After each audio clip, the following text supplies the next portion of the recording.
Hello friends, कसे आहात? मजेत ना? तर नवीन दिवसाची नवीन सुरुवात.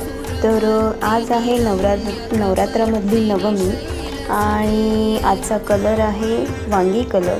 तर तुम्हाला माझा हा लुक कसा वाटला नक्कीच सांगा. तर आज आम्ही साजरं करणार आहोत कन्यापूजन. तर खरंच कन्यापूजनाचं महत्त्व हे खरंच खूप छान आहे नवमीच्या दिवशी. आणि बहुतेक जण हे नवमीलाच कन्यापूजन घालतात, नवमी किंवा अष्टमीला. तर सुंदर अशा 2 ते 6 वर्षाच्या कन्या मला मिळाल्या, म्हणजे त्या आम्ही सापडून काढल्या.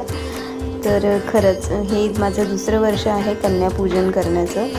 तर यामध्ये तुम्ही एक छोटासा बालक पण बघत आहात. ज्याप्रमाणे मान्यता आहे की जोपर्यंत भैरव देवाचं दर्शन केल्याशिवाय वैष्णोदेवीचं दर्शन हे पूर्णत्वाला येत नाही, त्याचप्रमाणे कन्यापूजनही जोपर्यंत आपण ह्या 9 कुमारिकांमध्ये 9 बालिकांमध्ये जोपर्यंत आपण एका बालकाचं पूजन करत नाही, ते बालक म्हणजे एक हनुमान स्वरूपात समजून त्याचं आपण जोपर्यंत पूजन करत नाही तोपर्यंत ते कन्यापूजन पूर्णत्वाला येत नाही.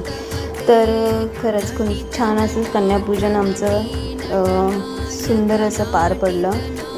सर्व कन्यांचे पाय आम्ही स्वच्छ धुवून पुसून हळदी कुंकू लावून त्यांना आम्ही प्रसाद म्हणून एक फळ, त्यानंतर गिफ्ट म्हणून त्यांना आम्ही कानातले, नेल पेंट आणि चुनरी एक आणि एक गुलाबाचं फूल आणि फळ अशा 5 वस्तू आम्ही दिल्या.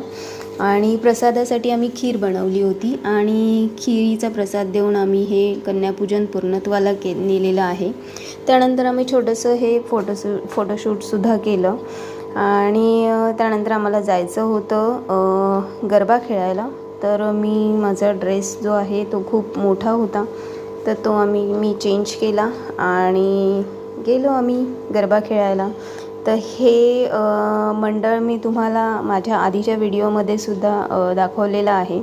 साई अगम प्रतिष्ठान मंडळ आहे हे. तर ह्यामध्ये खास करून लेडीज स्पेशलच गरबा हा असतो. तर चला तर मग या गरबा खेळायला. लहान मुलांच्याही उपस्थितीमध्ये हा गरबा खेळला गेला आहे.